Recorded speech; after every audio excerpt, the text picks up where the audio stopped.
these clowns out here was gonna go out there and make videos. I just wanna go home. I just wanna be home. Mase, say names. Yeah, security crime behind the car. Damn. People look at me as being bad boy security. Yeah, this blanket. It's like, what? Oh, Gene Deal was crying for the blanket. Gene Deal was this, that, and the. Gene Deal was this, that, and the third. But he there for security. What you think I'm gonna be doing when you doing all that to Gene Deal? I bet you the air in the hip-hop world has been thick with tension, but nobody expected this old wound to rip open so violently.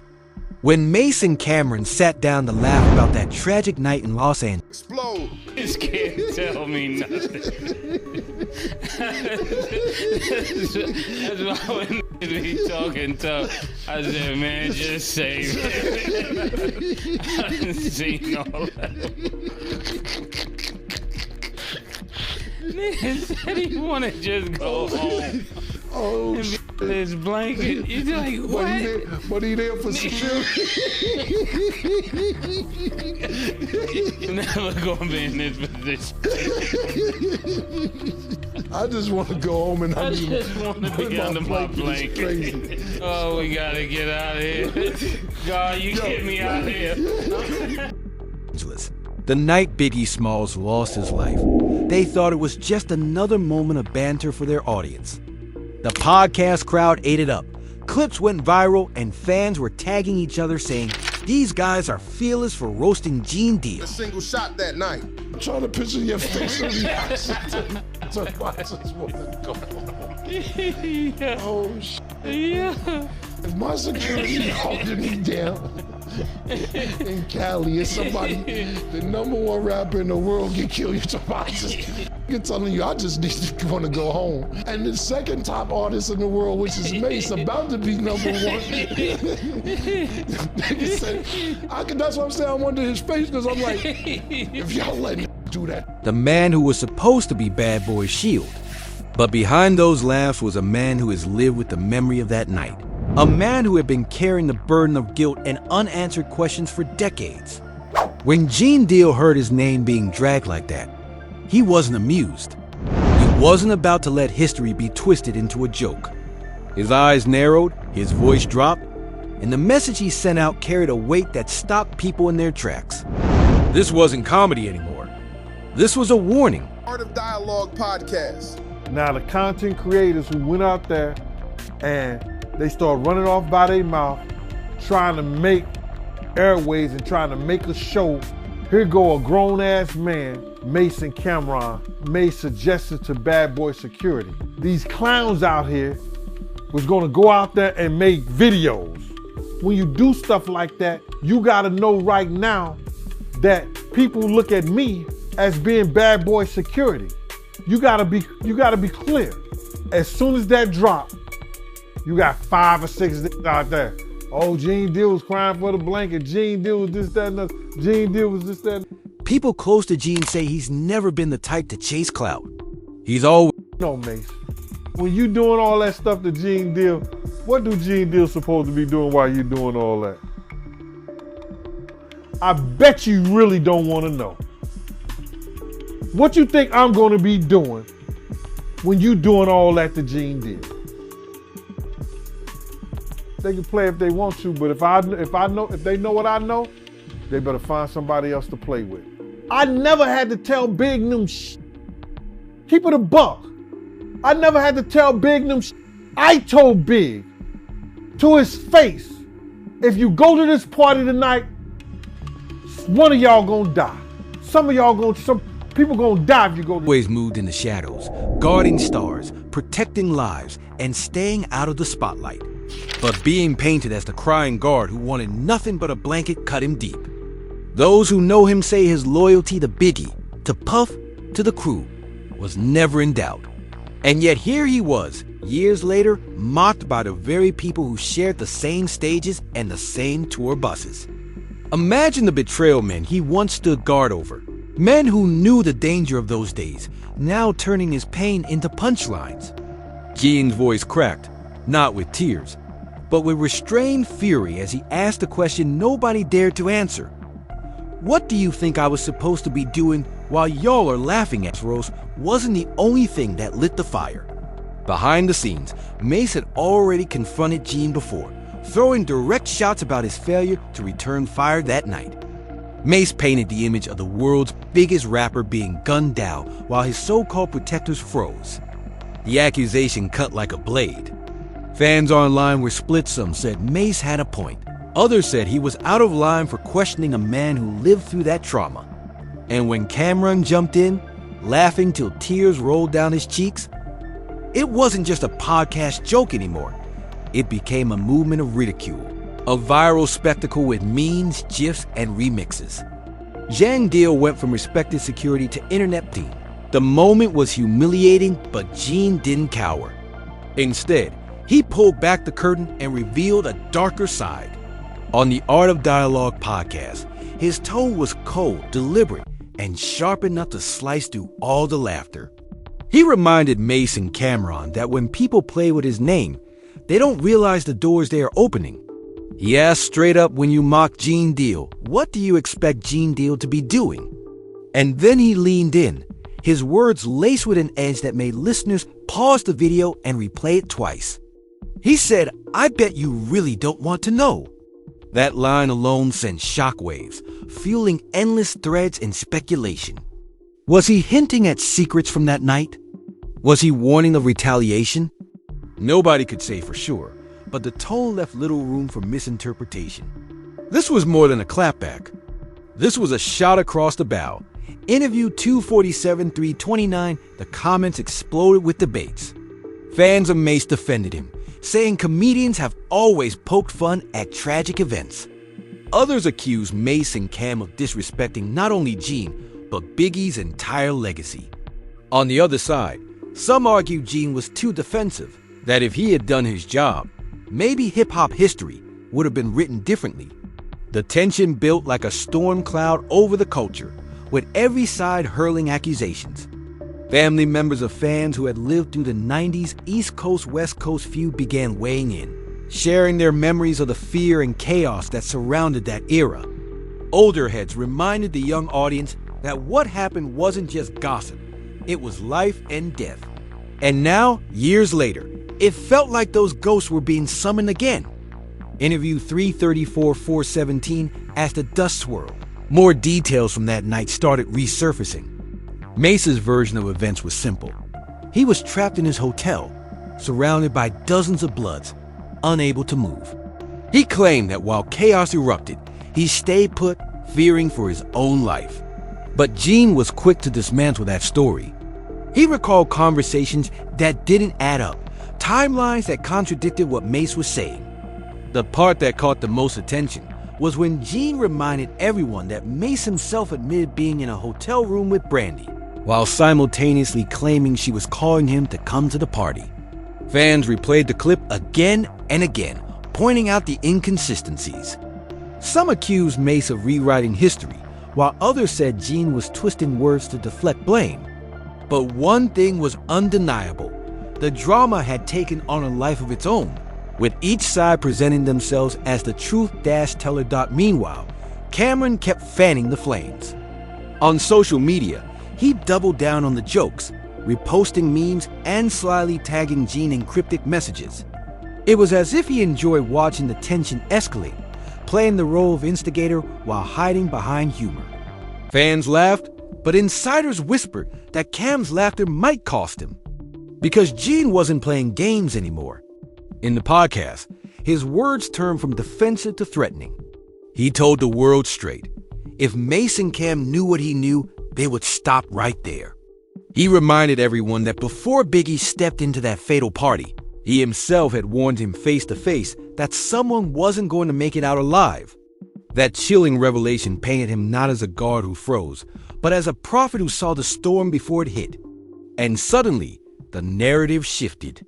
Was Gene Deal a coward, or was he the only one who truly knew how dangerous that night was? Behind the scenes, friends of all three men have reportedly been reaching out, urging them to squash the beef before it spirals. Some insiders say Puff himself doesn't want this mess resurfacing, not when so many unanswered questions about Biggie's death still hang over his legacy. But pride runs deep in hip-hop, and once words like these hit the public, they are nearly impossible to take back. Keen's pride was wounded, Mase's ego was challenged, and Cam's humor had crossed into dangerous territory. The stage was set for more than just words. It was a brewing storm that no one could predict the end of as fans continued dissecting every sentence. One thing became clear. This wasn't just old rappers and a bodyguard trading shots. This was about history, about loyalty, about the scars of a tragedy that still haunt the culture decades later. Every meme, every clip, every fiery quote was fuel on a fire that had been smoldering since the 90s. And now, as the spotlight shifted once again to that night in Los Angeles, people began to ask themselves, what other truths are still buried in the shadows? What secrets do these men carry that the world has never heard? The answers, it seems, might finally be clawing their way out. Whether anyone is ready for them or not, the energy shifted completely after Gene Deal's chilling remarks. The laughter that Mase and Cam'ron had stirred up began to fade as fans started questioning whether they had gone too far. Social media, which had once been filled with memes mocking Gene under blankets and exaggerated cries for safety, now split into heated camps. One side insisted Gene was just trying to clean up his image, but the other argued he was finally speaking the raw truth that no one else had the courage to say. It was no longer just about who told the funniest joke. It was about respect, reputation, and the painful history that still weighs heavy on hip-hop as the backlash grew. Mase tried to double down on his version of the story. He reminded everyone that the night Biggie was killed, he was in a hotel room boxed in by nearly 70 Bloods. According to Mase, he couldn't move, couldn't leave, and feared stepping into the hallway might mean his own death. He described the pounding on the doors, the sounds of angry voices outside, and the feeling of being trapped in a cage. What was I supposed to do? He asked on a live stream, frustration flashing across his face. But almost immediately, Gene clapped back, calling his version of events shaky at best. Gene claimed that if Mase was truly in danger, why had Brandy been urging him to come to the party? How could Mase say he was trapped if there were calls going back and forth? Fans latched on to the inconsistency, accusing Mase of twisting the story to protect himself while throwing others under the bus. Camron, on the other hand, seemed less concerned about the historical accuracy and more entertained by the chaos it created. He posted cryptic emojis, slide captions, and even teased snippets of new podcast material, hinting that he had more stories to tell. For Cam, this was content gold.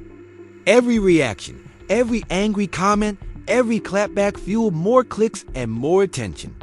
But behind the scenes, whispers suggested he might be stoking a fire bigger than he realized.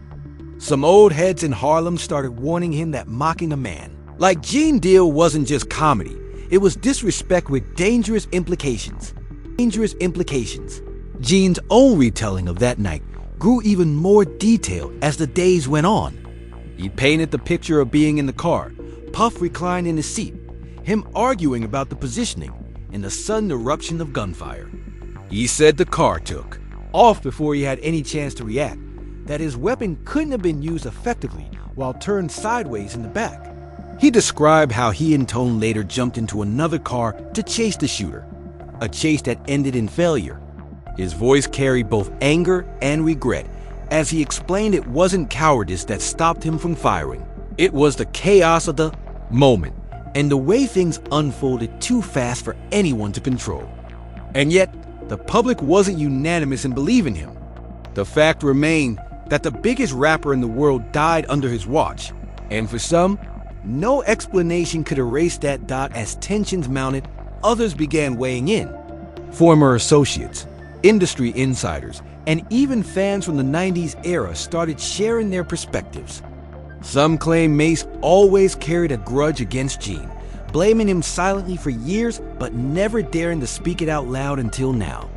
Others said Cam's jokes were simply the voice of the people, representing what many had whispered privately for years, that Gene failed that night.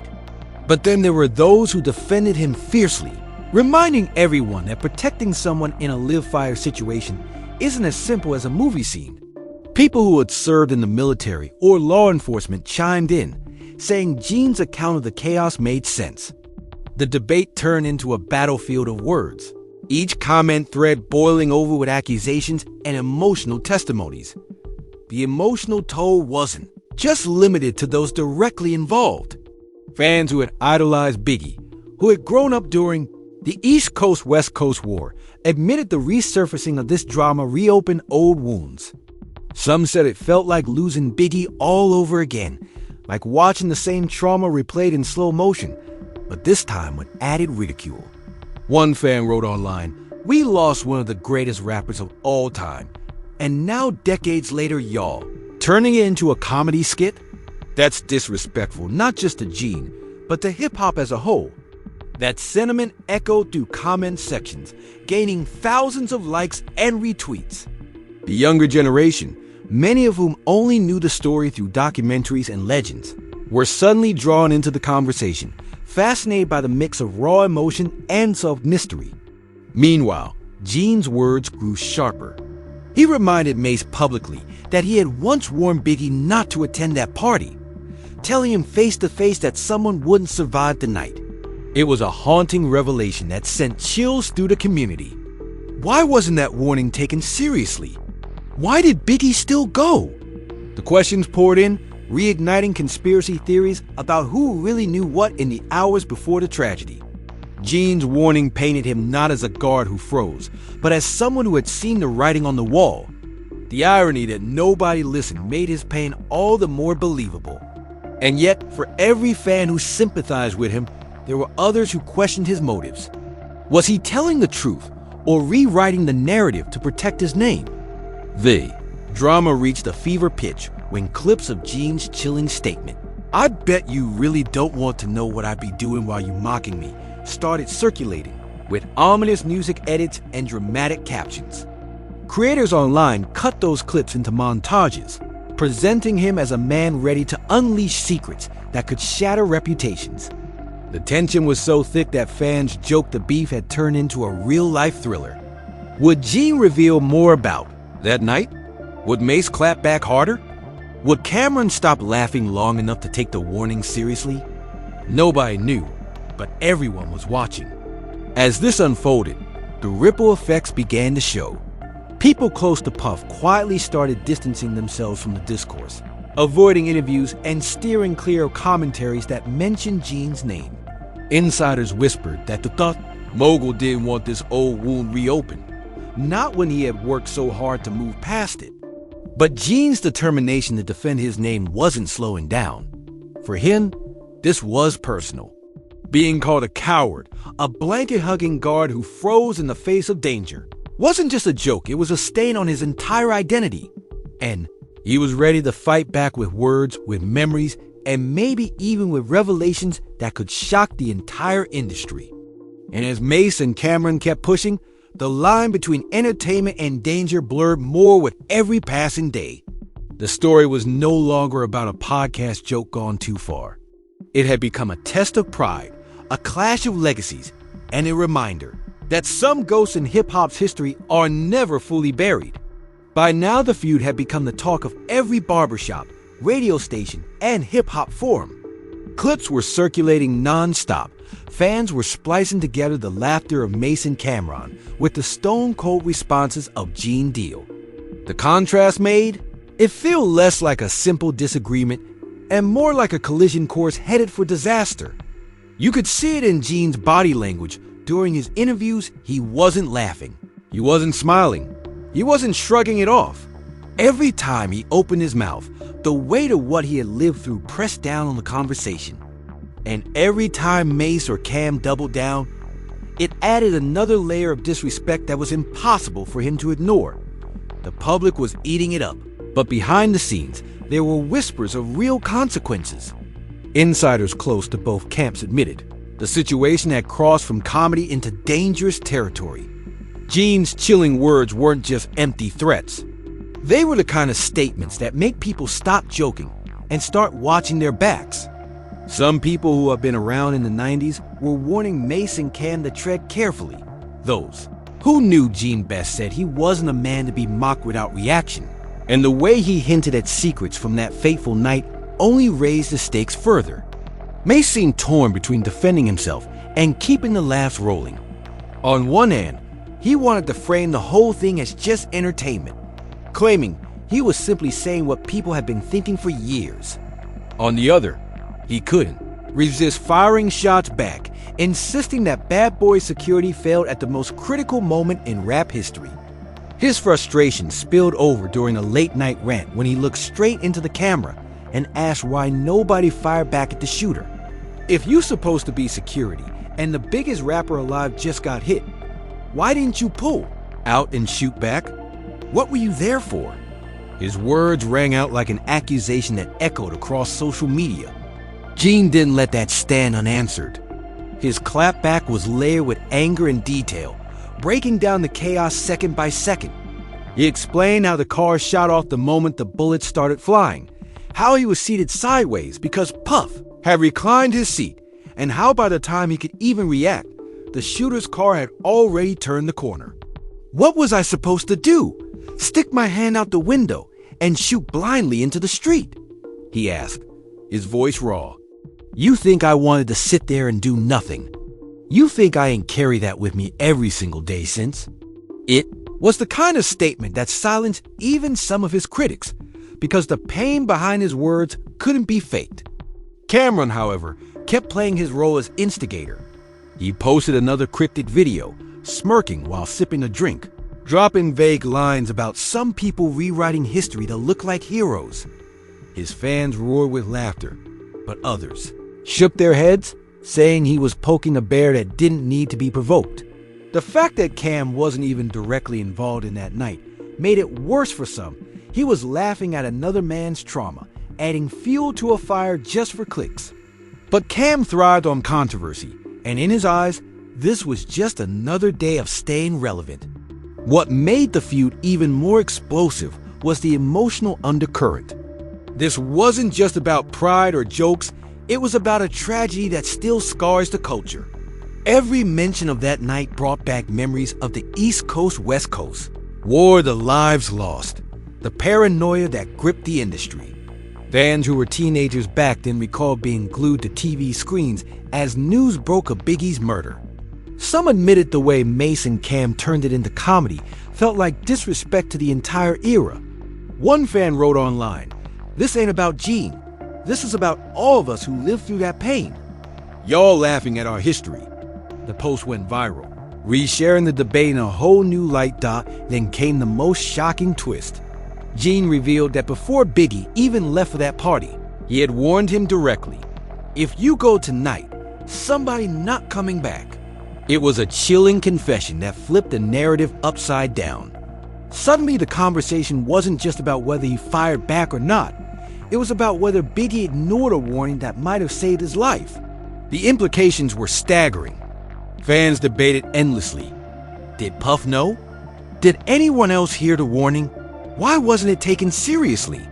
Conspiracy theories exploded, with some suggesting there was more to that night than anyone had ever dared to admit. Gene's warning gave fuel to suspicions that had lingered for decades, reigniting old wounds in ways nobody saw coming. Mase, caught off guard by this revelation, struggled to maintain control of the story.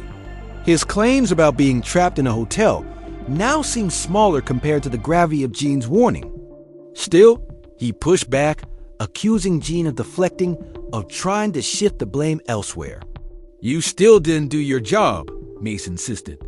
Warning or not, when shots went off, nothing came back. Nothing. The coldness of that accusation hit hard, but so did the weight of Gene's retelling. Fans were divided right down the middle, with no sign of either side backing down through it all. Camron kept laughing, and that laughter became the most unsettling part of the saga. While Gene's voice trembled with rage and Mace's tone sharpened with defense, Cam remained detached, almost gleeful in watching it unravel. The contrast made the feud even more surreal. Here was one man reliving the darkest moment of his career, another trying to protect his reputation, and a third treating it like a comedy sketch. It was a mix that guaranteed the drama wouldn't fade quietly. And so the industry held its breath, wondering just how far this war of words might go. Would Gene drop more revelations about that night? Would Mase dig deeper with accusations? Or would Camron's laughter push things to a point of no return? Every passing day seemed to bring a new twist, a new statement, a new clip that reignited the fire. And the scariest part of all was the sense that the story still wasn't finished, that the real explosion was yet to come. The tension had reached a boiling point. What started as a joke on a podcast was now a full-blown storm shaking up the industry. People who once dismissed the drama as just internet noise began to realize that this feud had layers, old scars, and dangerous undertones.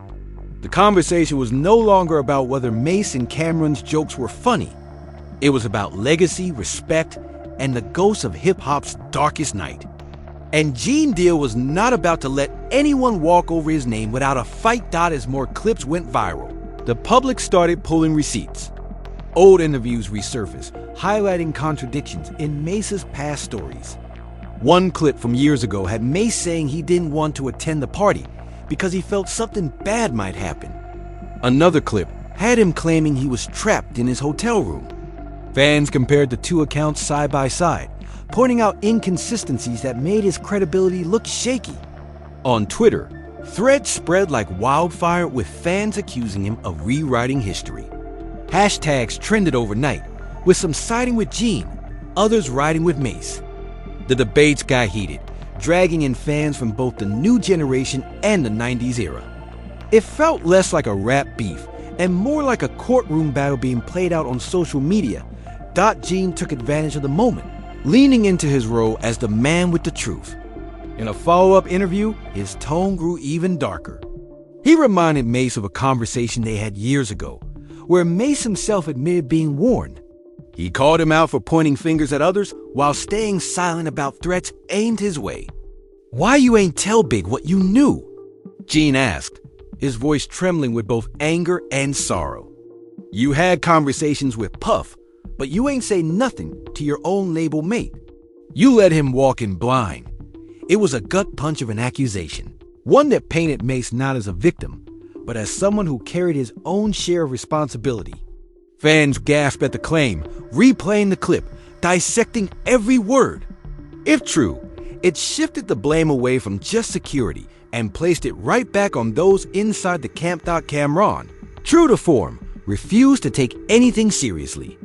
He responded to Gene's grim revelations with another round of laughter, this time posting a skit mocking the idea of warnings and bodyguards. The skit showed him wrapped in a blanket, jokingly begging not to go outside, while fake gunshots played in the background. The video got millions of views in hours, but the backlash was just as fierce. Older fans said Cam had crossed a line, mocking a tragedy that still hurt. Younger fans argued it was all entertainment, and that Gene was being too sensitive. But no matter which side people took, the result was the same. The feud stayed in the headlines, dominating hip-hop news cycles. The pressure grew so intense that even people who had stayed silent for years started speaking up. One former associate of Bad Boy told a blog that the real story of that night had never been told, hinting that both Mase and Gene were leaving out details to protect themselves. Another insider claimed Puff was furious that the old wounds were being ripped open, worried about the impact on his own reputation. The idea that long-buried secrets might come spilling out sent the community buzzing with speculation.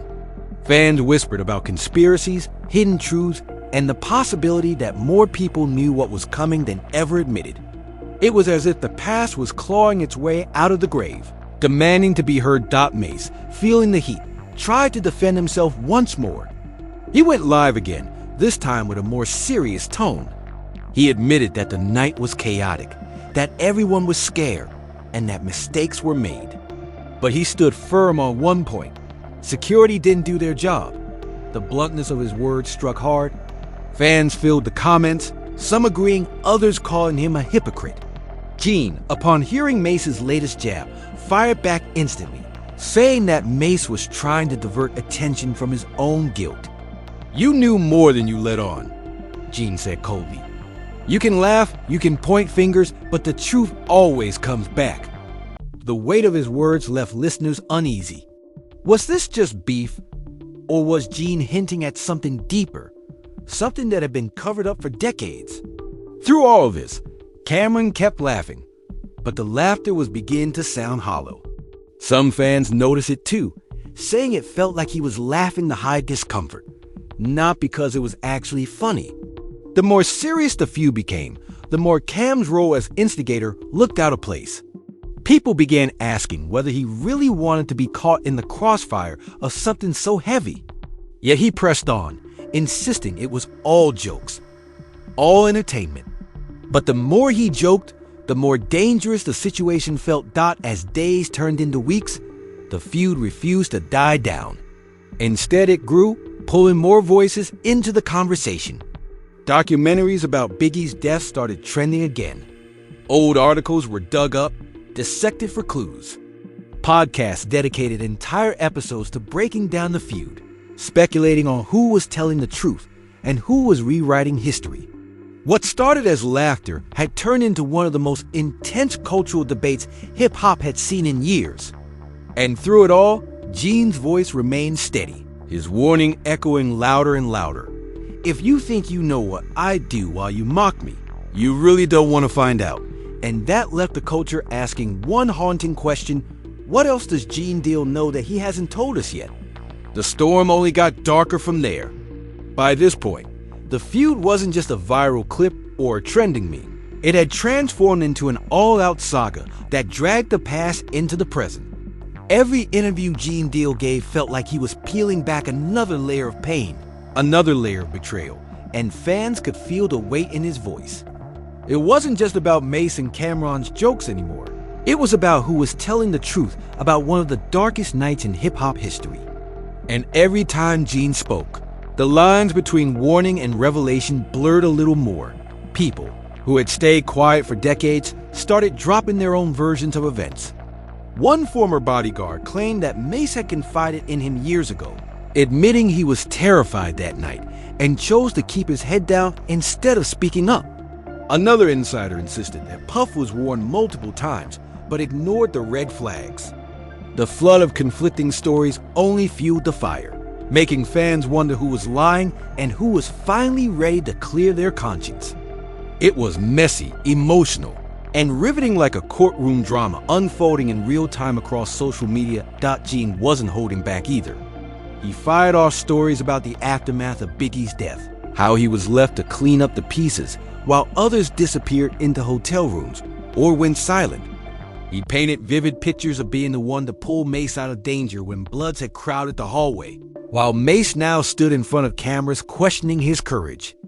"I was the one who came for you," Gene said in one chilling clip, his voice low but steady. "And now you sit there and laugh at me." That's what hurts the most. The emotional honesty struck a chord, leaving even some of his critics silent. But Mase refused to be painted as the villain. He clapped back yet again, saying Gene was rewriting the past to protect his own image. He called him a failed guard, a man who let the most important artist in the world die under his watch. Fans watching the back and forth felt torn in two directions. One side sympathized with Gene, seeing a man haunted by tragedy and betrayal. The other saw Mase's point. No matter the excuses, no shots were fired, no protection was given, and history couldn't be undone. Every comment section turned into a battlefield, with strangers arguing late into the night, their words as heated as if they themselves had been there that night. Camron, meanwhile, kept the jokes coming, but the laughter didn't land the same way anymore. What once felt like sharp comedy started to feel cruel. When he posted a video mocking Gene's warnings with exaggerated facial expressions and fake tears, the backlash hit harder than before.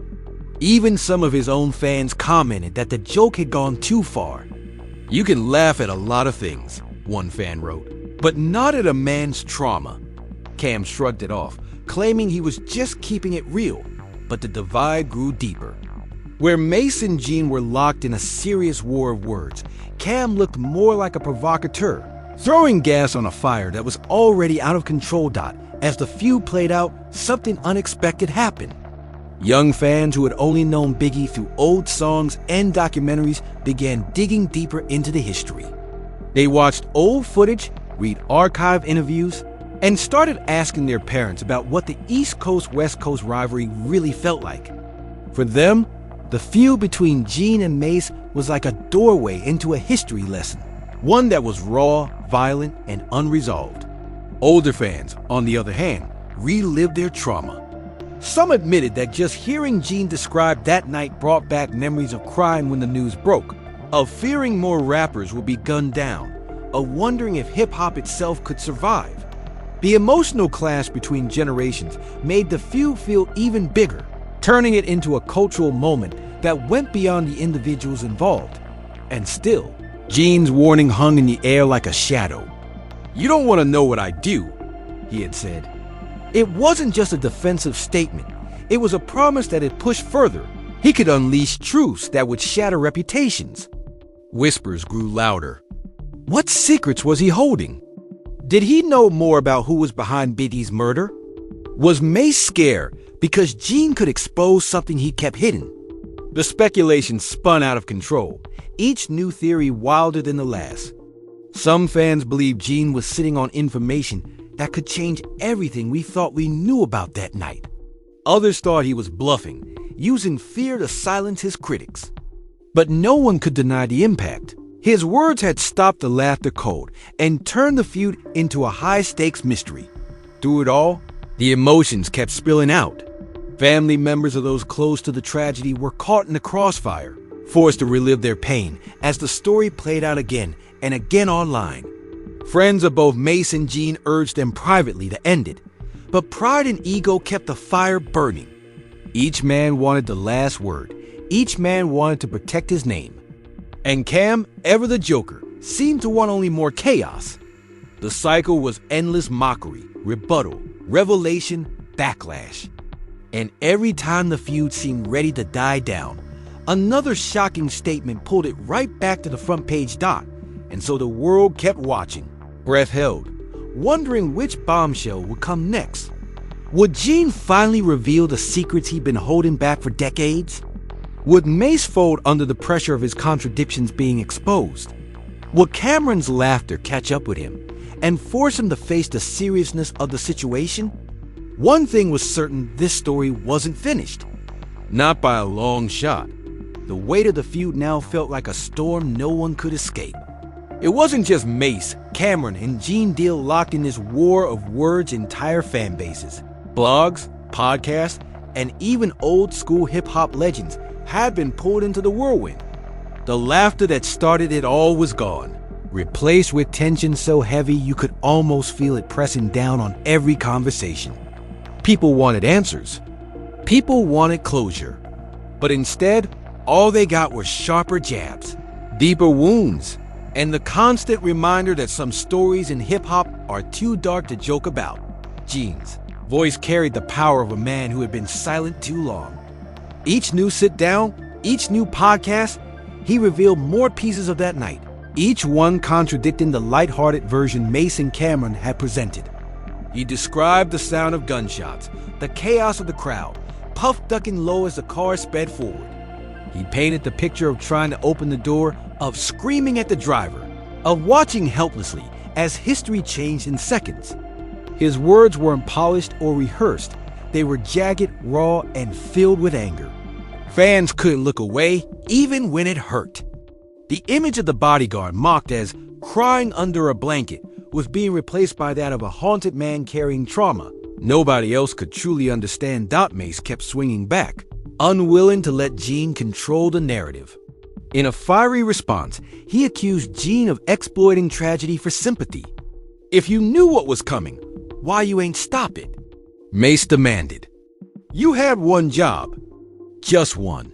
His words cut deep, resonating with fans who believed accountability mattered more than excuses. But those same words also revealed his desperation. Critics argued Mase was deflecting, that he knew more than he let on.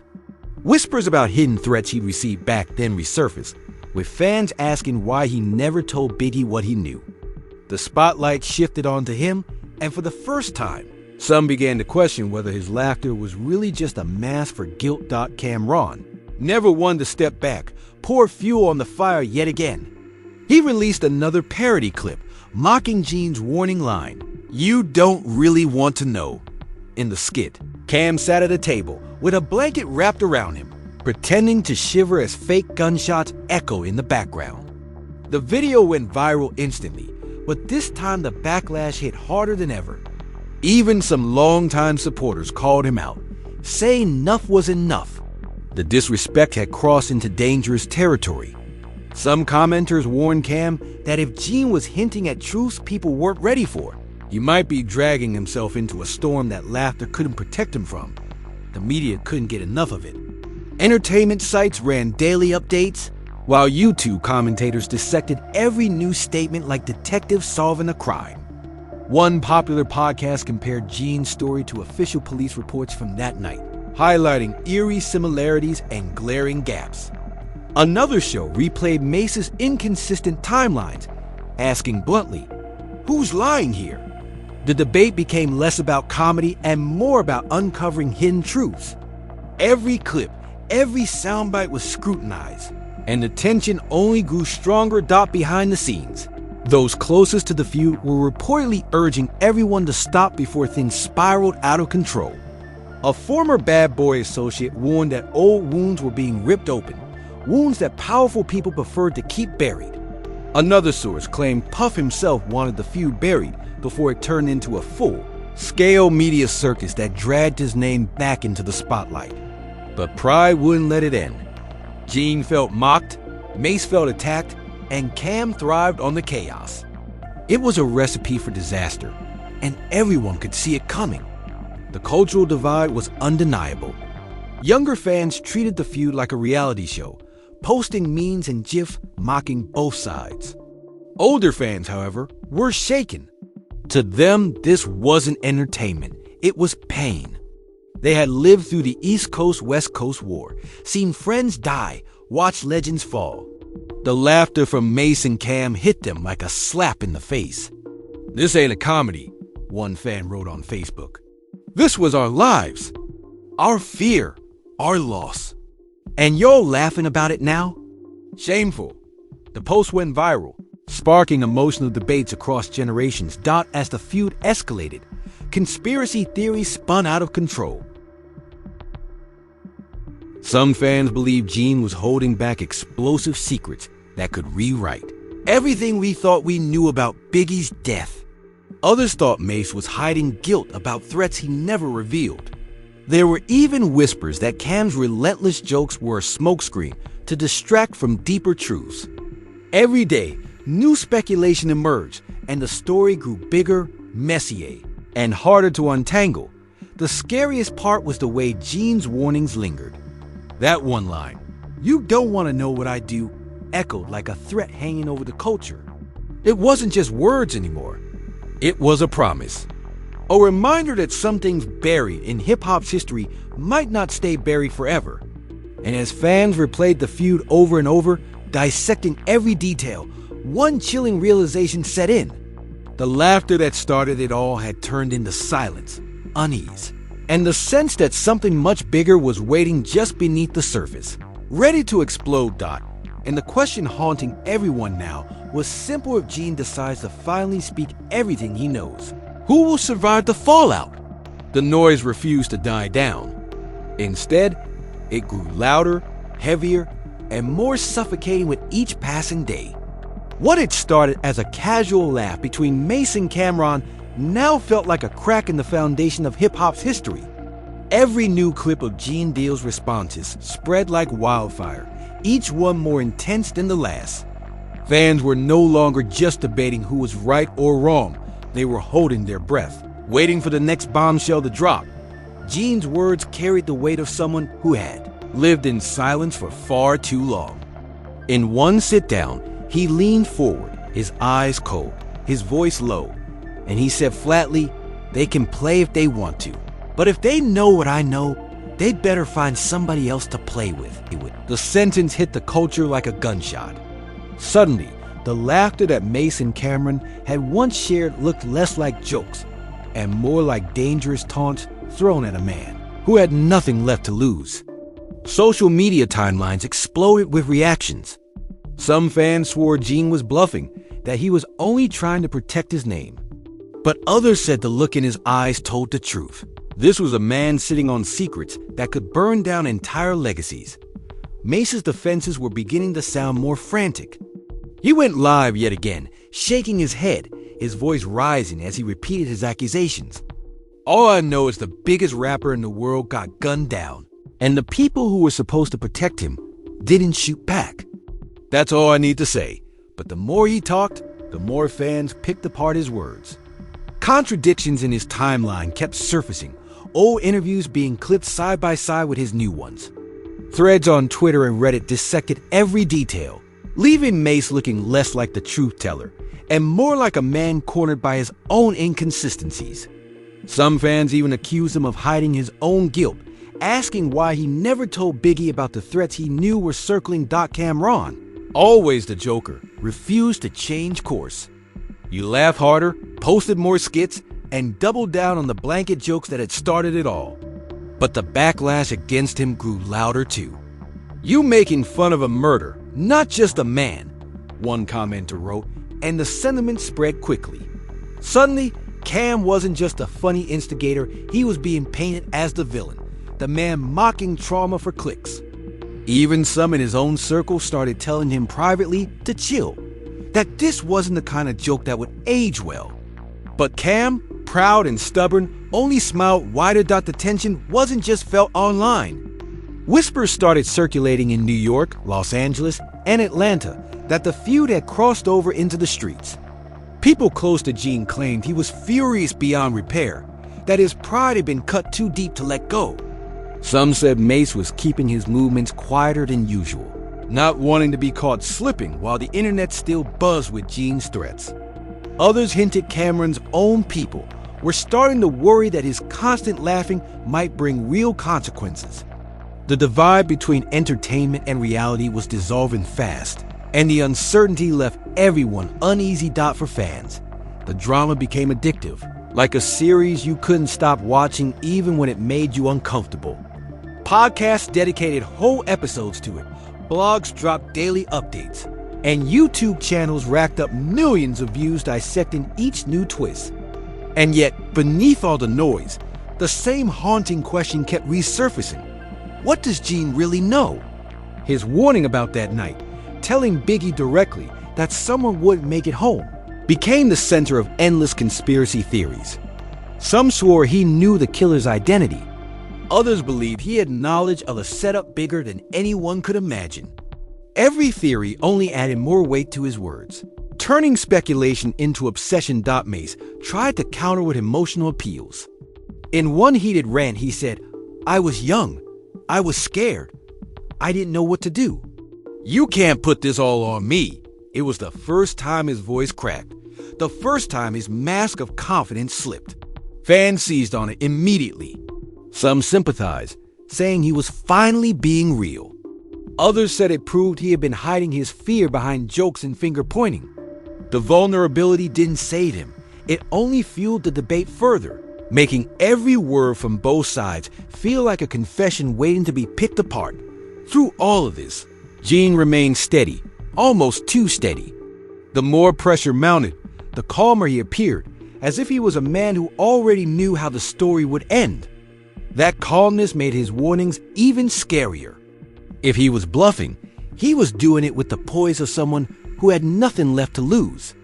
And if he wasn't bluffing, if he really did have secrets buried from that night, then the culture was sitting on the edge of an explosion that could shake the very foundation of hip-hop history. And so the feud dragged on, each side refusing to back down, each new revelation making the story bigger, darker, and more dangerous. The laughter was gone. In its place was silence, tension, and the gnawing fear that the truth, whatever it was too explosive to ever be spoken out loud. And fans everywhere were left with one final thought. When Gene said, "You don't want to know what I do," maybe it wasn't just a warning. Maybe it was a promise. The atmosphere around the feud had shifted into something almost unbearable. The jokes that once had fans crying with laughter now sat like poison in the air. Everywhere you turn, whether on social media, podcasts, or late-night hip-hop talk shows, someone was dissecting every single word Gene Deal, Mase, or Camron had said. It wasn't entertainment anymore. It felt like a reckoning, like the ghosts of hip-hop's past had been summoned back into the present and weren't going to rest until the truth came out. Gene's tone never softened. In fact, with each new appearance, his words grew sharper, colder, and heavier with implication. He wasn't just clapping back at jokes. He was reminding everyone that he carried memories nobody else wanted to confront. I told Big that night if he went to that party, somebody wasn't coming back, he said again, repeating the revelation like a hammer hitting the same nail. His voice didn't waver. He didn't listen. And look what happened.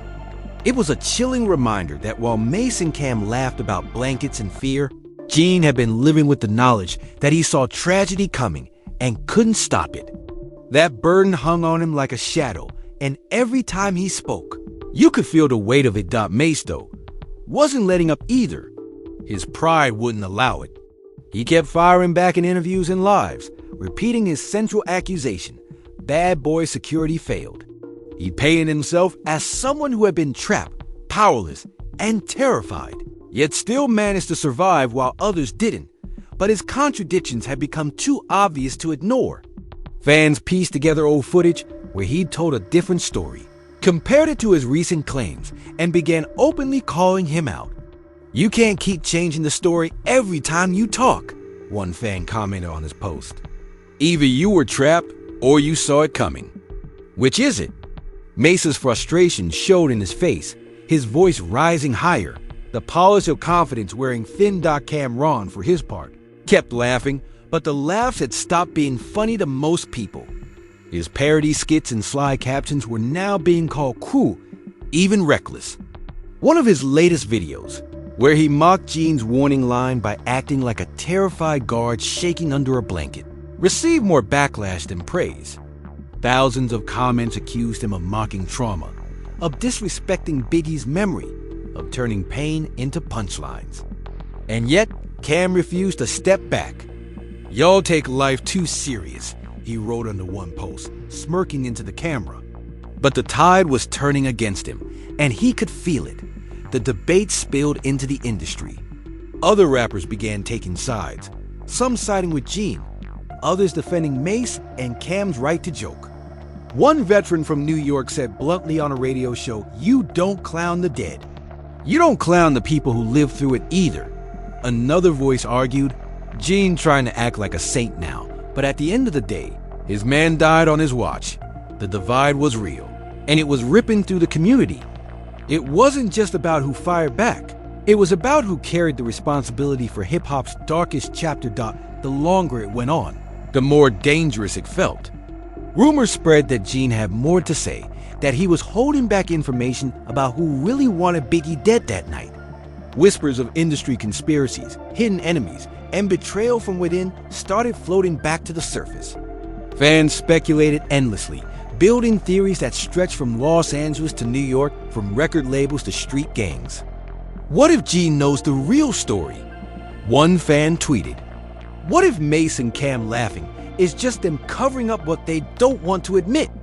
The theory spiraled, pulling everyone deeper into the vortex. Through it all, Gene stayed steady, repeating the line that had become the heartbeat of this entire saga. "You don't want to know what I do." It wasn't shouted. It wasn't screamed. It was whispered like a curse, delivered with a calmness that made it even scarier. It was a reminder that while others laughed or argued, he was sitting on truths that could shatter the carefully built myths around that night. The silence after those words always hit harder than the words themselves. Fans replayed the clips, slowed them down, analyzed the look in his eyes. Some said he looked broken. Others said he looked dangerous. Either way, everyone agreed this wasn't just a man protecting his pride. This was a man ready to expose secrets if pushed too far. And the more Mase pushed, the closer that line seemed to come. Every accusation, every dismissal, every laugh from Camron chipped away at the dam Gene had built inside himself. It felt like only a matter of time before it broke. And if it did, nobody knew what would come flooding out memories. Accusations, names, or truths too explosive for the industry to contain. The question wasn't whether the feud would end. It was whether it would end with laughter, with silence, or with revelations that could shake hip-hop to its core forever. By now, the feud had snowballed into something far bigger than anyone expected. What started as a few laughs on a podcast was now dominating headlines, trending on every platform, and drawing in voices from every corner of hip-hop. It wasn't just about Gene Deal versus Mase and Cam'ron anymore. It had become a battle over the very memory of one of the culture's most tragic nights. The world was watching, and every word spoken felt like it carried the weight of history. Gene Deal, usually a man who stayed in the shadows, found himself front and center. Every interview, every clip of him clapping back went viral in minutes. The way he spoke measured, emotional, and filled with a quiet kind of fury captivated fans who had never heard his side in such detail. He wasn't just defending his reputation. He was fighting for respect, for the truth, and for the dignity of a night that had haunted him for decades. "You can laugh all you want," he said in one sit down, his voice sharp as a blade. "But you wasn't there." "I was." The comment section erupted, half the people applauding him, half demanding more answers. Mase, however, wouldn't let go. His pride had been stung too deeply to back down. Every time Gene told a story, Mase fired back with questions that stung like accusations. "So you telling me you warned him, but he still went? What does that say about your warning?" Mase asked during a heated podcast rant. "If you knew, why didn't you stop it? Why didn't you fight harder?" Security's supposed to protect, not just talk. The words hit hard, and fans debated furiously whether Mase was right or just reaching. Some said he was finally voicing what everyone had thought quietly. Others argued he was exploiting tragedy to cover his own contradictions. Camron, true to form, kept laughing. His skits, his smirks, his sly captions, everything he posted only added fuel to the fire. But this time, the backlash started catching up. A growing wave of fans called him out for crossing the line, accusing him of turning murder into mockery. One viral comment read, "Cam, you not funny anymore. This is bigger than a joke." The divide was clear. While some still laughed with him, others saw him as the one keeping the wound open for no reason. Still, Cam refused to stop. "If they mad, they watching," he quipped, smirking into the camera. And in a way, he was right. The drama was feeding everyone's curiosity, even if it left a bad taste. The industry itself couldn't ignore it anymore. Radio shows, blogs, and even mainstream outlets began covering the feud, replaying old footage from the night of Biggie's death alongside the current war of words. Documentaries started trending again, with viewers combing through for details that might match what Gene was revealing. The conversation had shifted from laughter to something darker, something that smelled like unfinished business. What shook fans the most was the way Gene kept hinting at secrets. "You never said too much, but just enough to keep people guessing. Y'all don't want me to tell everything I know," he said quietly in one clip. "Because if I do, a lot of people's names gonna come out." It was the kind of line that left everyone frozen. Was he bluffing? Or was he sitting on truths that had been buried for decades? The speculation turned wild. Threads exploded with theories. Some fans believed he was protecting someone powerful. Others thought Mase's mocking was a cover, a way to discredit Gene before he revealed too much. Mase, feeling cornered, let his mask slip. In a late night live, his voice cracked as he admitted, "Man, that night messed me up too. I ain't gonna lie. I was scared. We was kids. We ain't know how to handle none of that." The rare vulnerability got sympathy from some, but others saw it as weakness. Worse, it contradicted the confidence he'd shown earlier, making him look even less reliable. "First you laugh, then you scared. Then you blame somebody else. Pick one," a fan commented. racking up thousands of likes. The cracks in Mase's armor were starting to show, and the pressure on him only grew. Through it all, Gene remained unshaken. His calmness, his refusal to be rattled, made his presence loom larger than ever. He wasn't just a bodyguard in the background anymore. He had become the center of one of the biggest cultural debates in years. And the scariest part? Nobody knew how far he was willing to go. Every warning he gave, every sharp word he spoke, carried the same haunting promise. You don't want to know what I do. The culture was left sitting in suspense. Would Gene finally drop the truth he'd been hinting at? Would Mase crumble under the weight of his contradictions? Would Camron's laughter come back to haunt him? Nobody had the answers, but one thing was certain: the jokes were long gone.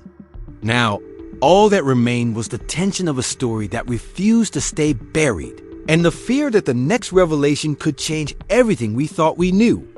And with every passing day, fans asked the same question in hushed voices: if Gene finally decides to reveal it all, who in hip-hop will survive the fallout? The silence after Gene's last warning felt louder than any punchline Mase or Camron had ever thrown. People weren't laughing anymore. Fans, blogs, and even rival artists stopped treating this like casual entertainment and started treating it like a fuse burning towards something explosive. Everyone could feel it. The weight of history pressing down. The ghost of that night clawing at the edges of the present. Gene carried himself like a man who had already accepted the consequences. Every word he spoke felt like it had been measured, sharpened, and aimed at the heart of the matter. You think this about jokes? He asked in a recent interview, his eyes locked on the camera. Nah, this about respect. I gave my life to protect people who don't even say thank you. And now they laughing. Nah, that's not how this ends. The clip racked up millions of views, and the comments were flooded with fans calling his words the most chilling yet. Mase, meanwhile, looked exhausted. His defenses, once sharp and fiery, now sounded more desperate. He insisted he was telling the truth, that he was trapped in that hotel room, that he had lived through fear most people couldn't imagine. But the contradictions piled up. Fans replayed old interviews, stitched them with new ones, and the timelines just didn't match. You can't keep rewriting history, one viral commenter wrote. If you were scared, say you were scared. But don't point fingers at the man who saved you. Mase's reputation, once untouchable, now looked shaky. Camron kept trying to hold on to the humor, but even his laughter started sounding hollow. His last parody skit backfired, with thousands of fans accusing him of disrespecting not just Gene, but Biggie's memory itself. You turn pain into a joke, and that's corny, one fan wrote, earning more likes than the skit itself. For the first time, Cam seemed rattled. His smirk didn't land the same way. His post slowed down. The man who once fanned the flames with every laugh was now sitting in the smoke of his own fire. The industry was buzzing behind the scenes. Whispers said Puff was furious, telling people close to him that this drama had to stop before it exposed too much. Insiders claimed old associates were reaching out to Gene, begging him not to reveal the secrets he hinted at. But Gene wasn't budging. His pride had been cut too deep, his loyalty mocked too harshly. Every time someone told him to let it go, he only dug in deeper. They want me quiet, he said with a bitter laugh. But I've been quiet for decades. I ain't quiet no more. For fans, the suspense was unbearable. Conspiracy theories spun out of control. Some claiming Gene knew who was behind the trigger. Others saying Mase's fear was rooted in knowledge he never shared. Threads dissected every look, every pause, every shaky tone. Podcasts turned into detective shows, piecing together evidence from the 90s. Trying to make sense of what was true and what was performance. The deeper they dug, the darker it all seemed. And through it all, the same line kept echoing like a curse. You don't want to know what I do. It wasn't just a clapback anymore. It was a prophecy. It was a promise. It was a warning that if Gene Deal ever broke all the way open, the hip-hop world might never recover. By now, the feud wasn't about jokes, pride or even reputation. It had become a battle over the truth itself. And as the culture waited in uneasy silence, one question lingered in every mind: if Gene finally decides to tell everything, whose names will be buried and whose will be destroyed forever? The dust still hasn't settled, and maybe it never will. What began as a couple of rappers laughing on a podcast has spiraled into one of the most heated clashes hip-hop has seen in years. On one side, you have Mase and Cam'ron standing firm on their jokes, their accusations, their pride.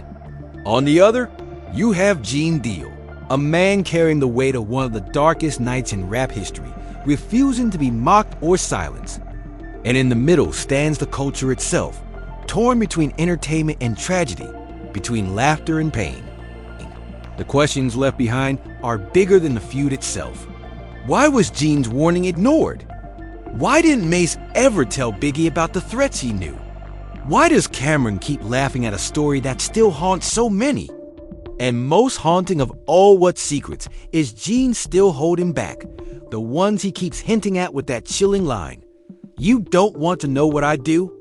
Fans are left on edge, wondering if the next interview will finally drop the bombshell that rewrites history, or if the truth will remain buried forever.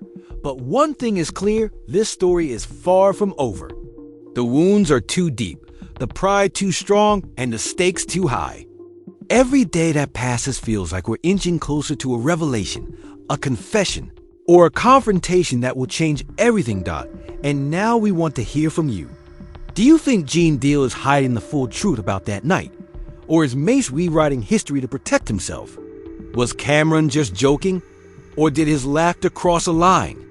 Drop your thoughts in the comments. We're reading every single one. Don't forget to like this video, subscribe to SlapTalk Media, and hit the notification bell so you don't miss a single twist in this ongoing saga. Trust us, you'll want to be here when the next bombshell drops.